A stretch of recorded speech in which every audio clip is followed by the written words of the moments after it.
Só quem já teve um filho sabe o quanto é emocionante segurar nos braços, cuidar, nutrir e ver crescer esse pequeno ser que gera tanta alegria e amadurecimento para os pais. Ter um filho é mais que uma etapa da vida. Ter um filho não é simplesmente um ato biológico de perpetuação da espécie. Uma vida concebida não é simplesmente o conjunto de células que se desenvolveu e se tornou humano. Uma vida carrega um valor de significado que nos lembra da importância de sermos humanos.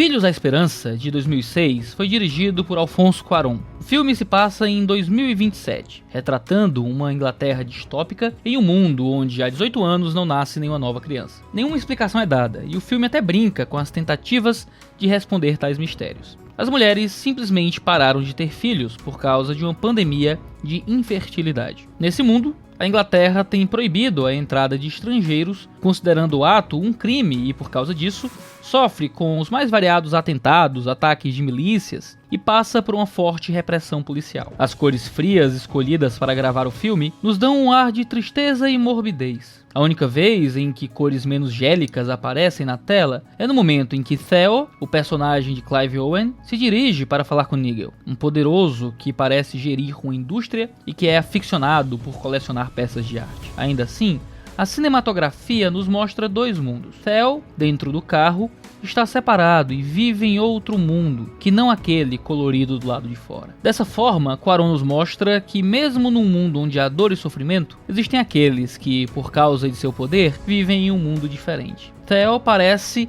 viver uma vida normal dentro dos padrões daquele mundo frio, tendo um emprego regular no Ministério de Energias. Sua vida, porém, é revertida quando ele é convocado por Julian, uma militante e ex-parceira de Theo, com a qual há uma indicação de que ele já teve um filho que veio a morrer, e é revelado o seu passado revolucionário. Julian precisa de documentos falsos para que uma mulher chamada Key seja aceita no país. Theo seria o meio para conseguir isso por causa de seus contatos. É por causa disso que Theo vai até Nigel. Durante a conversa, duas coisas são postas em cena para nos apontar os indícios do caos daquele mundo. Logo que Theo está conversando com Nigel em sua sala de jantar, vemos o quadro Guernica, de Pablo Picasso, de 1937, que retrata as mazelas sofridas por causa do ataque aéreo à cidade espanhola de Guernica durante a Guerra Civil Espanhola. Os horrores do ataque são pintados por Picasso num quadro que mostra pessoas como que em pedaços, em chamas e sofrendo em dor por causa do ataque. O mais terrível desse ataque é que ele foi comandado por Francisco Franco, que ascendeu ao poder depois da Guerra Civil Espanhola. O golpe militar liderado por Franco prevaleceu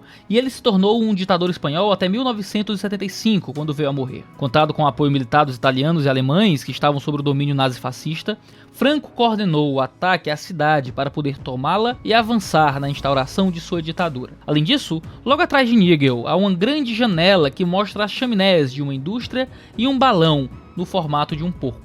A imagem icônica foi retirada da capa do disco Animals, da banda Pink Floyd, que em sua primeira música, Pigs on the Wing, a letra diz o seguinte: se você não se importou com o que aconteceu comigo, e eu não me importei por você, nós zigue-zaguearíamos em nosso caminho, através do tédio e dor, ocasionalmente olhando para a chuva, imaginando quais sodomitas culpar e procurando por porcos nas asas. O termo Pigs on the Wing, que nomeia a música, era utilizado por pilotos de avião para falar de quando existem inimigos no ponto cego. A única forma de não ser atacado pelos inimigos era se houver suporte mútuo, onde cada piloto dá cobertura ao companheiro. Quando perguntado de por que dele ter tudo aquilo, se um dia tudo vai perder, Nigel responde: eu simplesmente não penso muito. Pigs on the Wing, na frente de Guernica, nos mostra o que acontece com o mundo quando os poderosos não se importam em ajudar quem precisa. Dor, tragédia, sofrimento e a procura de colocar a culpa em terceiros. A frieza e o sofrimento do quadro de Picasso é sentida pela Inglaterra infértil, desassistida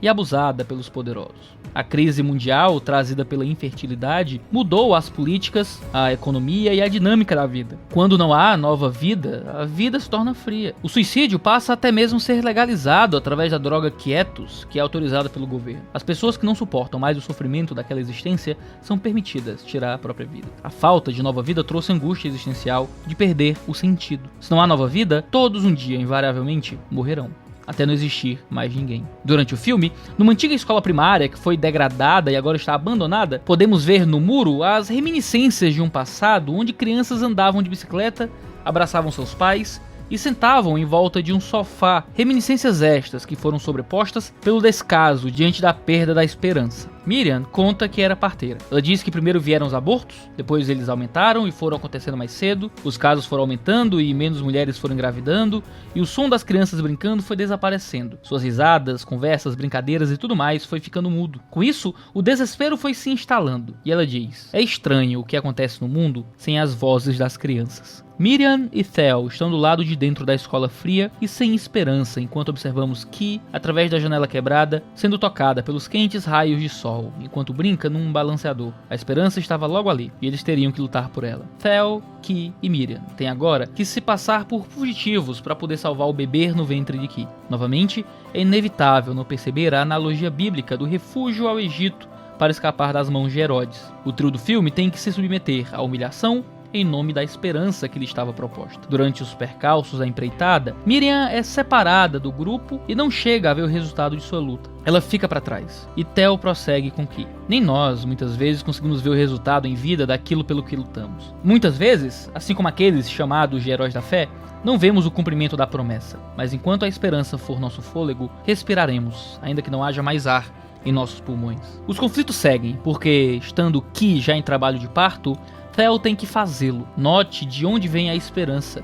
O único ponto de luz daquele quarto escuro é uma lamparina que não ilumina nem Theo, nem Ki diretamente. O foco de luz está no ventre de Ki e no bebê que dele nasce. Aquela criança seria a luz no meio de um mundo sombrio. Seu choro romperia o silêncio estéril daquele mundo. Theo, Ki e a criança recém-nascida têm de fugir agora. Eles são literalmente obrigados a entrarem no meio de um confronto civil entre o exército e os militantes. Ki é sequestrada por seus antigos parceiros por causa da criança e segue numa cena caótica de Theo fazendo tudo para resgatá-la. A câmera o segue como se fosse outra pessoa em meio daquele pandemônio. Suja de poeira e sangue, a câmera nos imerge naquele ambiente de aflição, angústia e morte. Balas, corpos e explosões por todos os lados nos trazem desespero. Até que, talvez na cena mais bela do filme, Theo encontra Ki e, saindo com ela, traz espanto, admiração e comoção a todos por quem passam. Todos silenciam, os tiros param, as explosões vão diminuindo, o exército cessa o ataque. Todos deixam que eles passem. Lentamente, a cena nos faz acompanhá-los em meio àquele silêncio, que não era mais estéril, mas era de admiração. Foram 18 anos sem ver nenhuma criança no mundo inteiro, nenhuma nova mãe, nenhum novo choro, nem risada de recém-nascido. Quando a esperança caminha entre os homens, eles se calam e admiram. Finalmente, Theo, Ki e a bebê seguem num pequeno barco rumo a um navio chamado Amanhã. Theo morre porque no meio de todo aquele confronto acabou levando um tiro. O Amanhã chega e a criança da esperança embarca nele. O filme termina com o mesmo banner de início, mas agora podem ser ouvidos os risos pueris de crianças brincando. A esperança voltou. Filhos da Esperança nos mostra uma realidade fria que culmina para o fim da alegria. Muitas vezes, aqueles que poderiam fazer o bem acabam usando o seu poder para o mal. O bem parece estar na maioria das vezes nas mãos daqueles que são os fracos. Em um mundo de mulheres que querem ter o poder do aborto livre, o filme nos mostra a realidade de como é infeliz um mundo sem crianças. A liberdade que perseguem se transformará em tormento e dor.